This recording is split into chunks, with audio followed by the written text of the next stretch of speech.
은혜의 찬양처럼 오늘 이 예배를 통해서 우리가 더 하나님께 가까이 가는 그런 복된 시간이 될 수 있게 되기를 간절히 소망합니다. 우리 옆에 있는 분들 바라보시면서 이렇게 한번 인사할까요? 하나님께로 더 가까이 갑시다. 자, 우리 1층 소예배실 한번 보여주시기 바랍니다. 자, 여러분 주 안에서 사랑하고 축복합니다. 오늘도 은혜의 자리에 잘 오셨습니다. 감사합니다.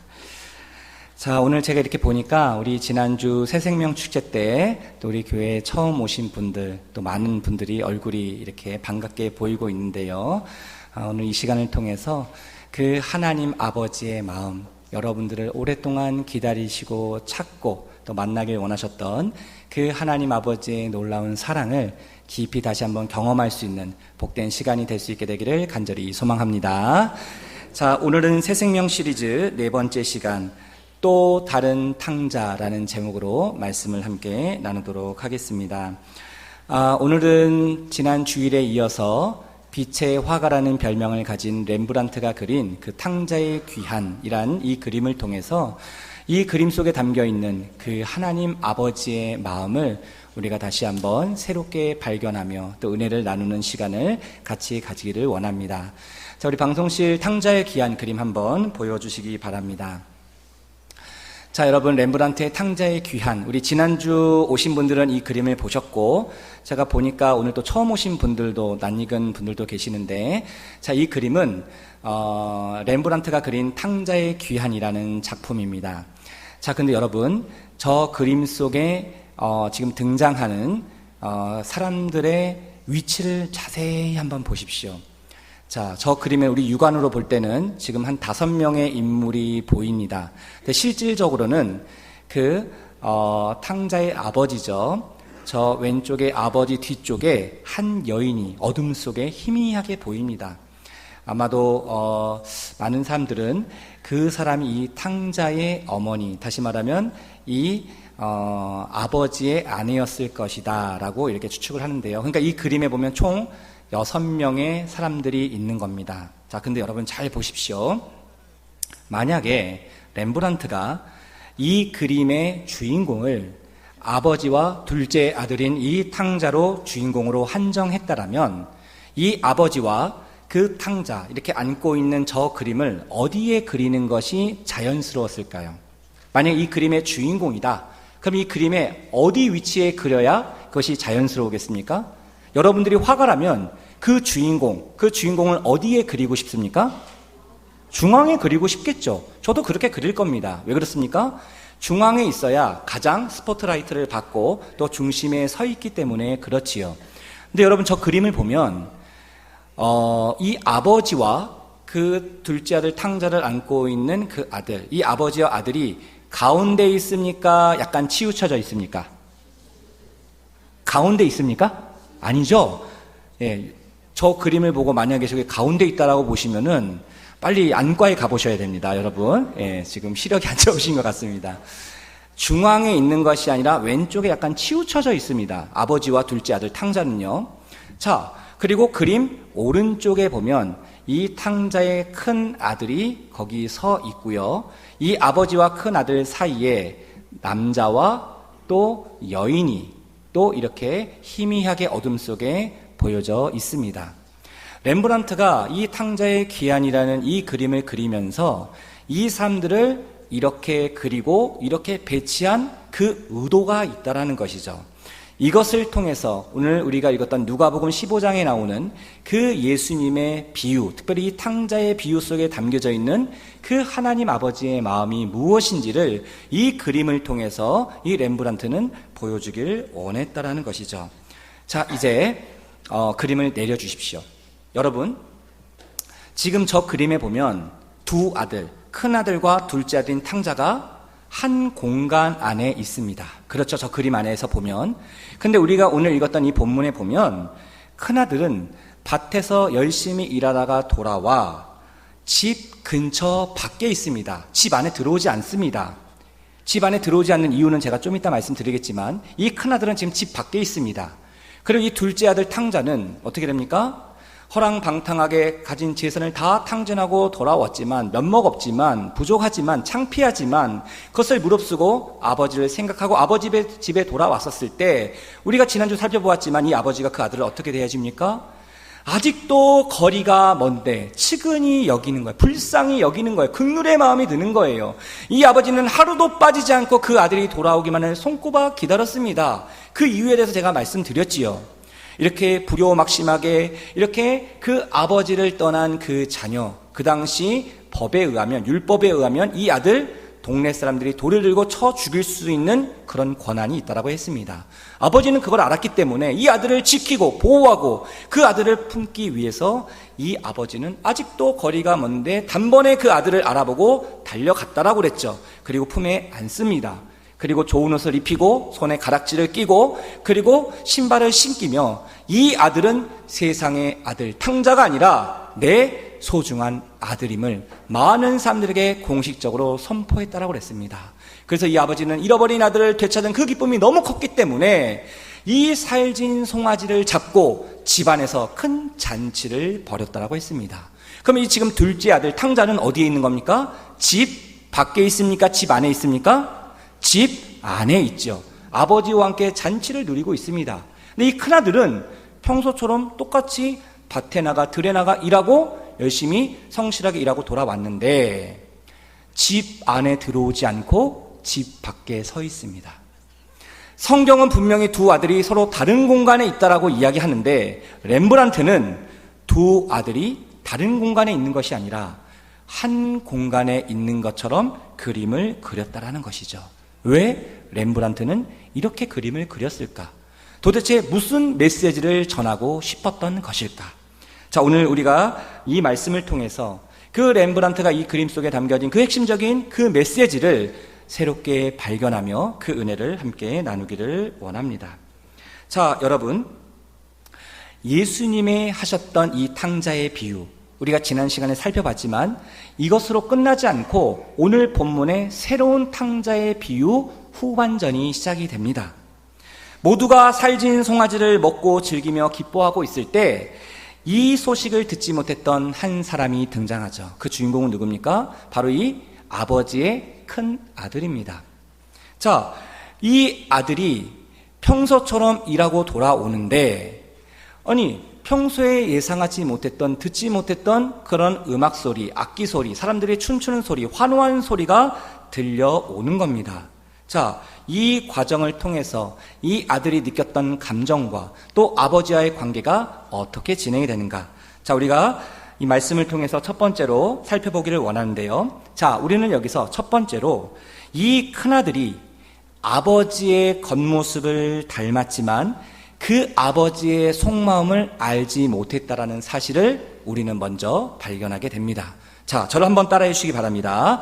큰 아들은 아버지의 겉모습을 닮았지만 속마음을 알지 못했습니다. 자, 여러분, 이 큰아들이 일 마치고 집으로 돌아오는데 갑자기 평소에 듣지 못했던 이런 여러 가지 상황들이 발생하자 집 종을 부릅니다. 그리고 종에게 자초지종을 물었겠죠. 도대체 이게 무슨 일이냐? 근데 그 종의 이야기를 들어보니까 지금 자기 동생이 생사를 알 수 없었던 동생이 건강하게 돌아왔는데 이것을 아버지가 보고 너무 기뻐해서 살진 송아지를 잡고 잔치를 집에서 벌이고 있다라는 그 사실을 듣게 됩니다. 자, 그럼 여러분, 정상적인 그런 형제 관계라면 생사를 몰랐던 자기 동생이 돌아왔어요. 건강하게 돌아왔어요. 그러면 어떤 반응이 나와야 정상적입니까? 만약에 여러분들 동생이, 친동생이 세상에 나와 생사를 알 수 없는 그런 안타까운 상황이 있었는데 이 아들이 어느 날 갑자기 건강하게 돌아온 거예요. 동생이 돌아온 거예요. 그럼 여러분 어떻겠습니까? 너무 기쁘지 않겠습니까? 너무 감사하지 않겠습니까? 그 동생을 끌어안고 너무 기뻐하지 않았겠습니까? 그런데 오늘 본문에 나오는 이 큰아들의 모습은 전혀 다른 모습을 보이고 있다는 것이죠. 자, 28절 말씀에 이 큰아들의 모습이 나와 있는데요. 우리 같이 함께 읽어보도록 하겠습니다. 그가 노하여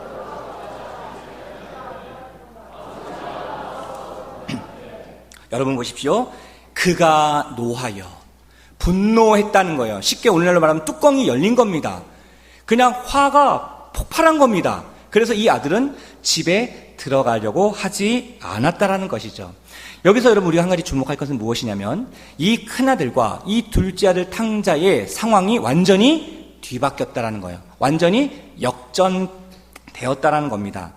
원래 집 밖에 있었던 이 둘째 아들 탕자, 세상에서 방황하다가 돌아옵니다. 그리고 그가 아버지를 만나 회복이 되죠. 아들의 신분으로 회복이 됩니다. 그러니 그는 지금 집 안에서 아버지와 함께 잔치를 누리고 있는 것이죠. 집 밖에서 방황해야 될 이 둘째 아들이 다시금 아버지를 만나 회복됨으로 집 안에서 놀라운 기쁨과 은혜를 누리고 있다는 거예요. 근데 반대로 원래 집 안에 있어야 될 이 큰아들, 평소에 아버지와 함께 집안에 있지 않았겠습니까? 아버지와 함께 많은 은혜를 누리고 기쁨을 누리고 그 행복을 누리며 여기까지 오지 않았겠습니까? 그런데 평소 이 집 안에 있어야 될 이 큰아들이 평소처럼 밖에 나가 일을 합니다. 그리고 돌아왔어요. 근데 그 아버지를 만났는데 어떻게 된 거예요? 그 동생을 향하여 잔치를 베풀고 있다는 그 아버지를 보는 순간 분노합니다. 그리고 원망과 불평을 이 아버지에게 쏟아붓습니다. 그리고 내가 지금 왜 이렇게 화가 났는지를 하나하나 따박따박 따지며 그 아버지에게 말을 하고 있지요. 그래서 오늘 본문 29절과 30절에서 이 큰아들은 이 아버지를 향해서 내가 지금 왜 이렇게 분노하고 있는지 아버지에게 쏟아내고 있다는 것이죠. 자, 오늘 본문 29절과 30절 말씀 같이 함께 읽어보도록 하겠습니다. 아버지께 대답하여 이르되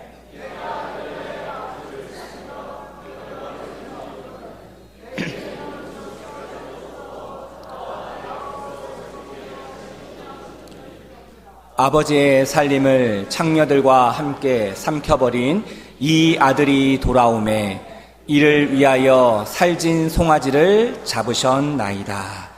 여러분 지금 이 큰아들이 이 돌아온 탕자를 뭐라고 부릅니까? 그 호칭을 뭐라고 해요? 30절에 보니까 아버지의 살림을 창녀들과 함께 삼켜버린 이 아들이 돌아오매, 이 아들이 돌아오매. 그러니까 지금 이 큰아들은 자기 동생이라고도 얘기하지 않습니다.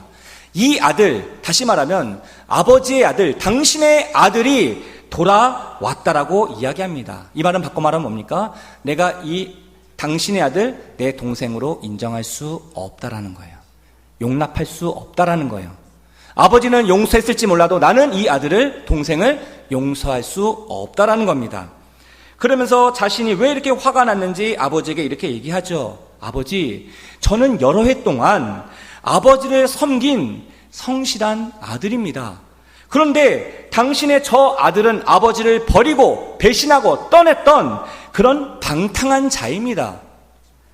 저는 아버지의 명령에 늘 한결같이 순종했던 착한 아들입니다. 그런데 당신의 저 아들은 아버지의 말에 불순종했던 그런 악한 자입니다.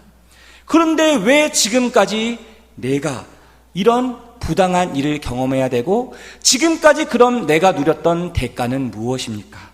나와 내 친구들에게는 염소 새끼라도 주지 않았지만 아버지는 저 당신의 아들을 위해서 살진 송아지를 잡아주셨습니다. 이거 너무 불공평한 거 아닙니까? 아버지 저에게 너무하신 거 아닙니까? 어떻게 저한테 이러실 수가 있는 겁니까? 지금 이 큰아들이 그 아버지를 앞에서 두고 원망과 불평을 쏟아내고 있는 것이죠.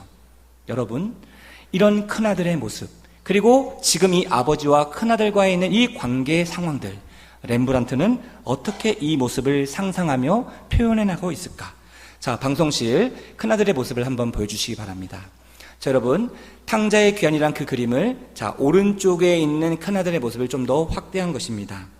자, 여기에 보면 렘브란트는 큰아들을 어떻게 그리고 있냐면 놀랍게도 아버지의 모습을 꼭 닮은 그 큰아들의 모습을 그려내고 있습니다.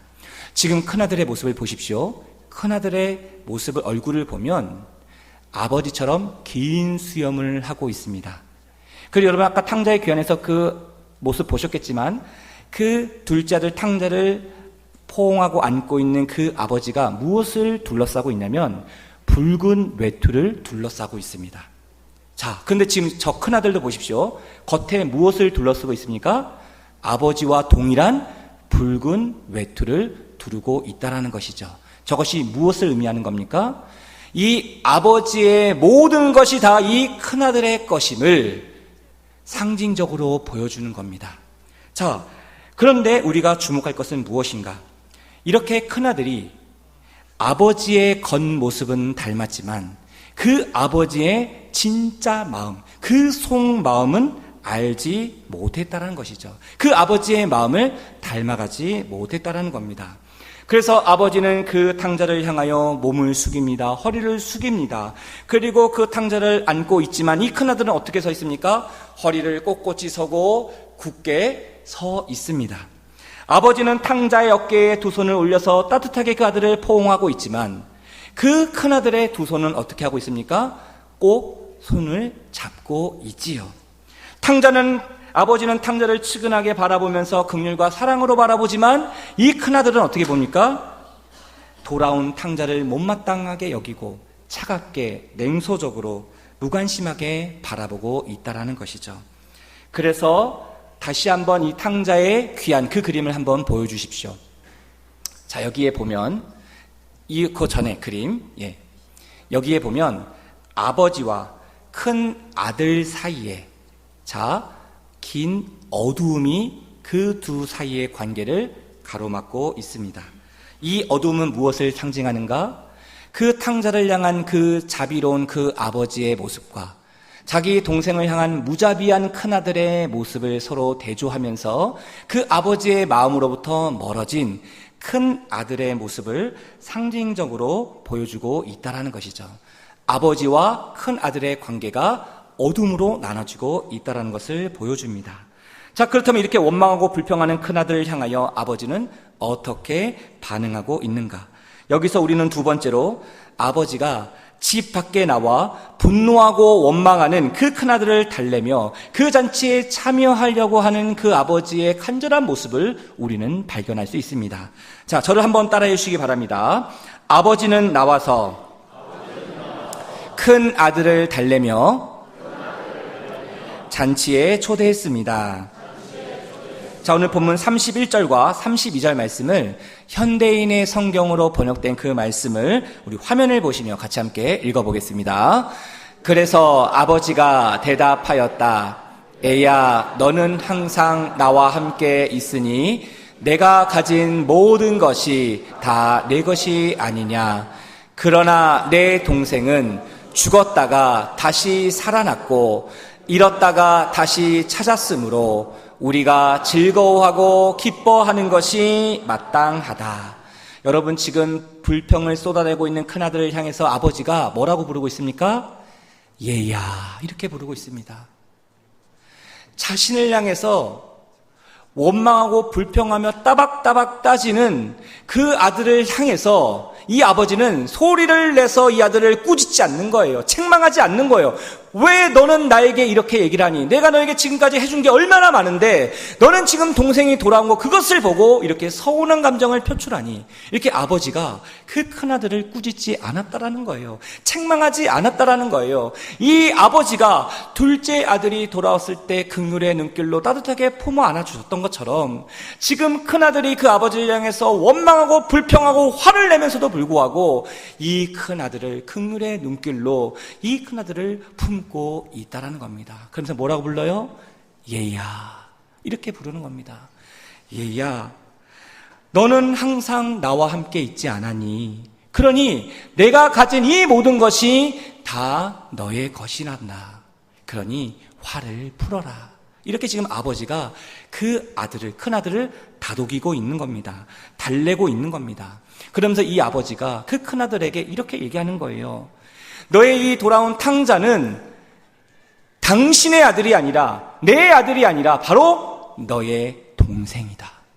너의 하나밖에 없는 동생이다. 피부치 동생이다. 이렇게 지금 아버지가 그 호칭을 교정하고 있습니다. 그래서 뭐라고 얘기해요? 너의 동생은 죽었다가 다시 살아났고 잃었다가 다시 찾았으니 우리가 용서하고 긍휼을 베풀고 기뻐하고 즐거워하는 것이 맞지 않겠니? 이렇게 지금 아버지가 큰아들을 향하여 얘기하고 있는 겁니다.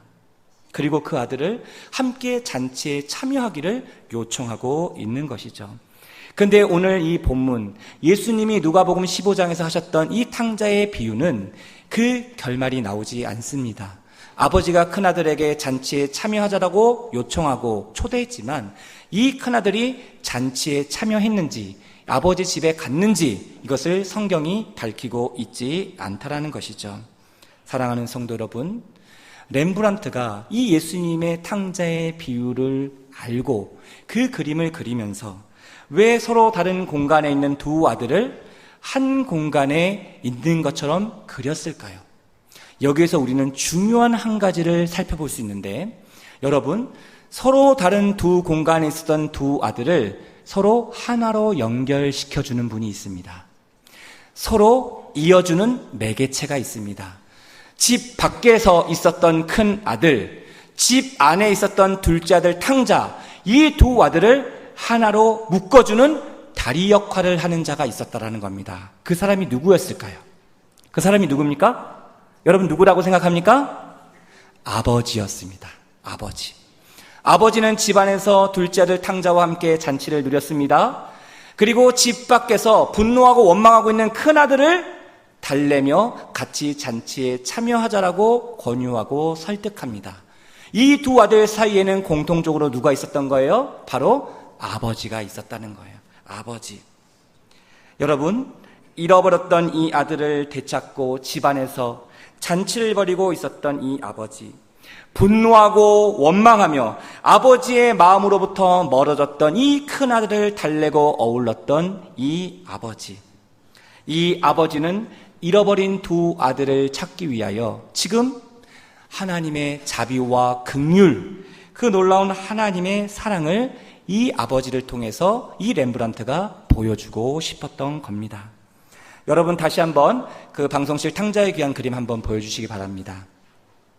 여러분 제가 지난 시간에 말씀드렸는데 이 렘브란트는 빛의 화가라는 별명이 있습니다. 빛과 어두움을 잘 적절하게 살려서 자신이 강조하고 싶은 메시지를 전하는 데 탁월했던 그런 화가였지요.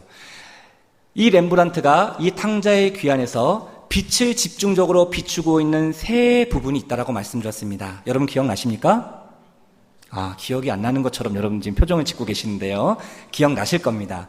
여러분, 저 그림에 보면 세 군데 이 렘브란트가 환하게 빛을 비추고 있는 부분이 있어요. 첫 번째는 어디입니까? 첫 번째 어디죠? 그렇죠. 아버지의 얼굴. 아버지에게 빛을 비추고 있습니다. 두 번째는 어디를 비추고 있습니까? 그렇죠. 이 잃어버린 둘째 아들 탕자를 꼭 안고 있는 아버지의 두 손. 그러니까 다시 말하면 이 둘째 아들을 비추고 있는 것이죠. 그리고 마지막 세 번째는 어디를 비추고 있습니까? 그렇죠. 오른쪽에 서 있는 큰 아들의 저 냉소적이고 무관심하지만 그 큰 아들의 얼굴을 비추고 있습니다. 왜 렘브란트는 이 세 인물의 빛을 비추었을까요? 아버지, 둘째 아들 탕자, 큰 아들. 이 세 사람의 모습에 빛을 비추었던 그 이유가 무엇이겠습니까? 렘브란트는 소망했던 겁니다. 집안에서 지금 잔치를 벌이고 있는 이 아버지와 둘째 아들 탕자처럼 이 큰아들, 아버지의 마음으로부터 멀어졌던, 아버지를 향하여 원망하고 분노를 쏟아내었던 이 큰아들도 그 아버지의 잔치에 함께 초대받아 함께 그 잔치를 누리기를 원했던 그 마음이 바로 이 그림에 담겨 있었다라는 거예요. 그러니까 이 큰아들도 어떤 자라는 거예요? 아버지의 마음으로부터 멀어진 큰아들이지만 이 잔치에 참여할 충분한 자격이 있는 그런 자들이라는 겁니다. 그러니까 이 그림을 통해서 하나님 아버지의 마음은 무엇이라는 거예요? 예수님께서도 말씀하셨습니다. 내가 이 세상에 온 이유가 무엇인가? 잃어버린 자들을 다시금 되찾고 그들을 구원하기 위해서 내가 이 세상에 왔노라 라고 우리 예수님께서 말씀하셨습니다. 지금 여러분 이 누가복음 15장에 이 예수님의 비유를 듣는 청자가 있다라고 그랬죠. 예수님이 이 비유를 지금 말씀을 하셨는데 이 말씀을 듣고 있는 사람들이 있다라고 그랬습니다. 그 사람들이 누구라고 그랬습니까? 두 부류가 있는데 첫 번째 부류는 세리와 죄인들. 그 당시 저주받은 자들이다. 이들은 하나님의 천국에 들어갈 자격이 없는 자들이다. 부정한 자들이다. 그래서 이들과 함께 상종하지도 않고 짐승처럼 여겼던 그런 죄인들, 세리들, 고아와 과부들, 이런 사람들입니다.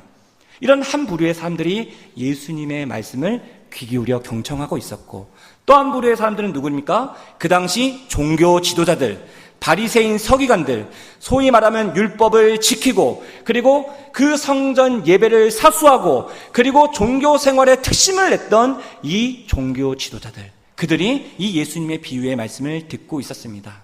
사랑하는 성도 여러분, 이제 이 예수님의 비유의 말씀의 결론을 냅니다. 예수님이 왜 이 비유의 말씀을 하셨을까요?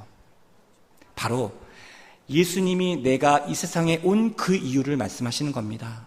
내가 이 땅에 온 이유는 이렇게 세리와 고아와 과부처럼 헐벗고 굶주리고 소외되고, 그리고 그 당시에 사람들로부터 손가락질 받고 고통과 아픔과 슬픔 가운데, 쓴뿌림 가운데 있었던 이 사람들을 내가 찾고 이들을 구원하기 위하여 내 사랑하는 자녀로, 마치 잃어버린 탕자가 아버지의 집을 떠나 세상에서 길을 잃고 방황하고 모든 것을 다 허랑방탕하며 다시금 그 아버지의 집으로 돌아왔었을 때 그 아들을 무조건적인 사랑으로 품어 안아주시고 용납해 주시고, 그리고 그의 아들 된 신분을 다시 회복해 주셨던 것처럼 내가 이 죄인 한 명을 구원하기 위하여 내가 이 땅에 왔다라고 주님 말씀하시는 겁니다.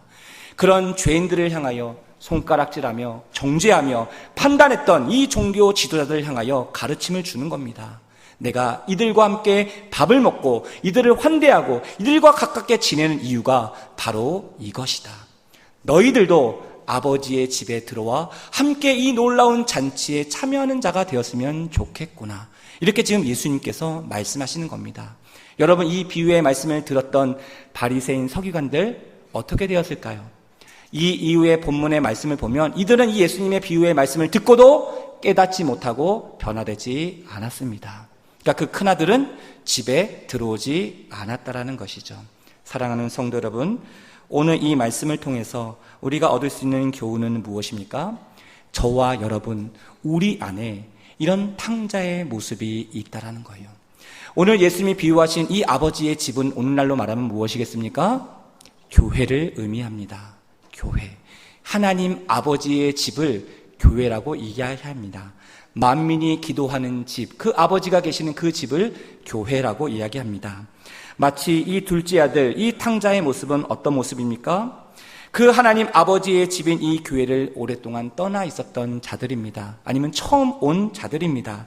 세상에서 길을 잃고 방황하며, 그리고 힘들고 고된 인생의 짐을 짊어지고 살았던 그들이 그 아버지의 집인 이 교회에 다시금 오게 되는 겁니다. 그러면 우리 하나님 아버지께서 어떻게 해주시는 거예요? 지금까지 어떤 삶을 살았든지 아무런 상관이 없는 겁니다. 그냥 무조건적으로 그 사람을 용납하고 용서하고 받아주고 품어주고, 그리고 다시금 그 하나님 아버지의 자녀로서의 신분을 회복시켜 주시는 거예요. 그러면서 그 아들을 향하여 하나님의 긍휼과 위로를 베풀어 주시는 겁니다. 이런 사람이 바로 이 둘째 아들 탕자와 같은 자들이라 할 수 있습니다. 그럼 이 큰아들과 같은 자들은 어떤 사람이겠습니까? 하나님 아버지의 집에 오랫동안, 이 교회에서 오랫동안 신앙생활을 한 자들입니다. 아버지와 늘 함께 있었던 자들입니다. 아버지를 위해서 열심히 성실하게 일하고 땀 흘리고 봉사하고 섬겼던 자들입니다. 근데 문제는 무엇입니까? 그 아버지를 위해서 열심히 하는데 정작 그 아버지의 마음을 모르는 거예요. 그 주님과의 첫사랑의 감격이 어느 순간부터 점점 희미해지는 겁니다. 처음에 신앙생활할 땐 너무 좋았어요, 기뻤어요, 감사했어요. 근데 시간이 점점 지나면서 주님이 주신 그 은혜와 기쁨을 잃어버리는 겁니다.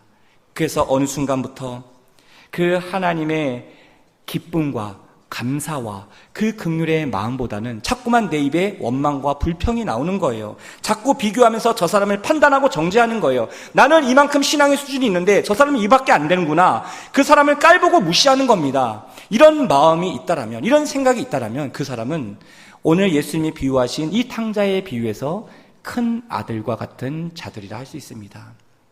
큰 아들, 작은 아들, 이 두 사람이 모두 하나님 아버지께서 찾아야 될 탕자였던 것이죠.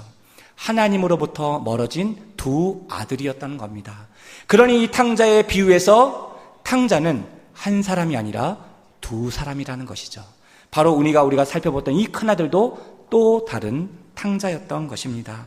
사랑하는 성도 여러분, 우리가 큰 아들이든지 작은 아들이든지 어디에 속하든지 이 두 탕자의 자리에서 벗어나 하나님 아버지의 집인 이 대민 공동체에서 주님이 예비하신 그 사랑의 잔치에, 그 기쁨의 잔치에 함께 참여할 수 있는 잔치의 주인공들이 될 수 있게 되기를 간절히 소망합니다.